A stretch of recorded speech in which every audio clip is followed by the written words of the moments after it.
The instructions are clear. Let me write story B as clean, continuous prose. The parking lot was half empty by the time I pulled in, which should have been my first warning. My name is Miriam. I was 32 years old that November, and I had driven 40 minutes in the dark to drop off Thanksgiving gifts for family that had already started celebrating without me. The text had arrived that morning, my mother's name across the top of the screen. Her message below, it clipped in business like gathering canceled. Money is tight, don't make the trip. I had responded with a simple understood and spent 2 hours wrapping things anyway because I am that kind of person, or I was then. I put the bottles of wine and the handmade preserves and the card I had written in the passenger seat and drove to the house where I grew up, but the house was lit from every window. I could see the silhouettes behind the curtain, the flicker of someone raising a glass. I walked up the porch steps quietly the way you do when you're not sure what you're about to find, and the front door was cracked an inch, just enough for sound to carry. My mother's voice, first warm and theatrical, then my sister Dana's laugh, high and satisfied, and then the words that arrived like a diagnosis. So much easier without Miriam here. Honestly, my mother's agreement came back immediately, dry and fond. I had my hand on the door when the grip closed around my elbow from behind. My husband Theo pulled me back into the shadow of the porch, his mouth close to my ear. He is a healthcare compliance attorney, not given to impulse, and his voice was the voice he uses when the situation is genuinely serious. Not yet, he said. Let me show you what I found. We sat in his car at the end of the block for 40 minutes while he walked me through what he had been quietly assembling for the past 3 weeks. Theo had noticed inconsistencies in the financial reports from the 2 regional wellness clinics I had spent 5 years building. My parents, my father Gerald, and my mother Sandra, had been running day-to-day operations for 18 months, an arrangement that had felt at the time like trust. The revenue numbers had been declining without any corresponding drop in patient volume. Vo had cross-referenced the operational expense reports with the vendor payment logs and found a constellation of irregularities, maintenance contracts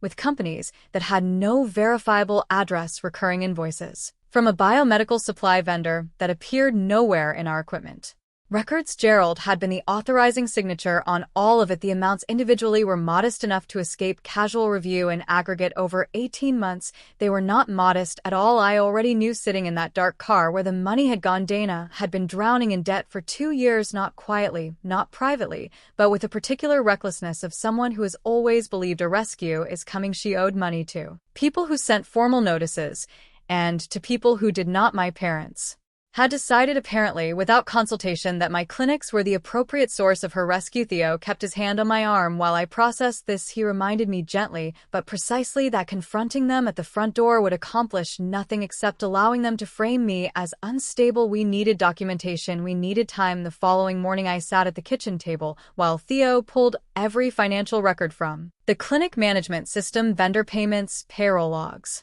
insurance reimbursements, expense approvals going back 22 months. It took most of the day. By evening, the picture was complete and unambiguous. Gerald had created the fictitious vendors himself using billing addresses that were vacant lots and post office boxes in neighboring counties. He had routed the payments through 3 separate accounts before the money landed reliably in a fund that paid Dana's creditors. The Theo built the documentation file with the methodical calm of someone who has done this in professional context many times. He printed everything, organized it chronologically, cross-referenced the amounts against Dana's known debts using records his office had obtained through a separate inquiry. When it was done, he put it in a locked case and told me to wait. 3 days later, Sandra called to tell me she and Gerald needed to discuss a business matter. She used that phrase, business matter, as if we were colleagues, as if the last 18 months had been a professional arrangement. She was now prepared to renegotiate. We agreed to meet at a restaurant near the hospital district. I arrived first. I watched them come in together, Gerald's hand at Sandra's back, both of them dressed carefully,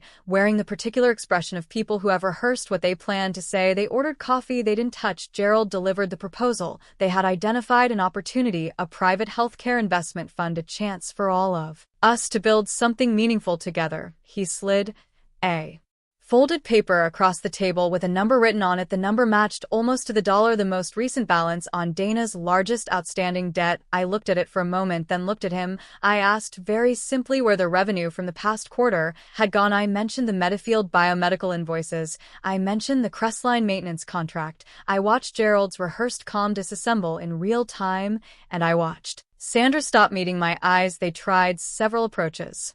In sequence, the economic climate, a systems error, a misunderstanding about authorization. When none of those held, Sandra raised her voice and Gerald followed, and within 4 minutes they were telling me I was cold, that I had always been cold, that whatever I thought I had found it in bad faith. I picked up my bag and walked out that evening. Theo and I made the calls we had already planned to make. Our annual foundation dinner was 10 days away, a formal event at the hotel downtown, attended by our clinical partners, our major donors, our most senior staff. I called Sandra and told her I had been too hasty at lunch. I told her I wanted to make things right. I invited all 3 of them to the dinner as guests of honor, and I told her that I would have a check prepared for them there. Her voice changed completely by the end of the call. She was telling me I had always been generous, that she had always said so. The night of the dinner, Gerald and Sandra and Dana arrived in clothes they could not afford, moving through the room with the particular confidence of people who believe they have already won. Dana was laughing too loudly near the bar. Gerald was introducing himself to our clinical partners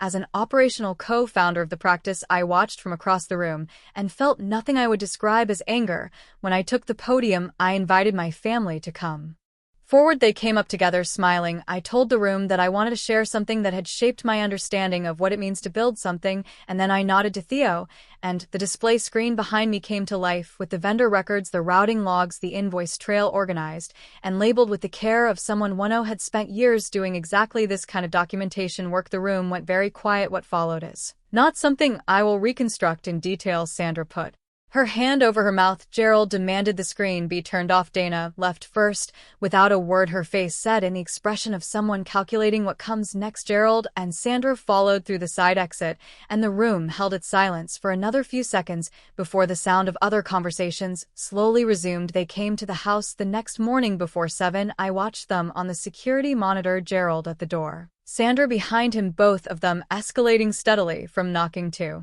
pounding to something I can only describe as pleading. Dressed as rage, I had already called Theo's office. Within an hour, his associate had served them with a formal cease and desist. The civil complaint for financial fraud and defamation followed within the week. Dana called me from 3 different numbers over the following 10 days. I did not answer any of them. My oldest friend Renata came and sat with me through the worst of it when the social media post went up and the mutual relative started sending messages full of incomplete information.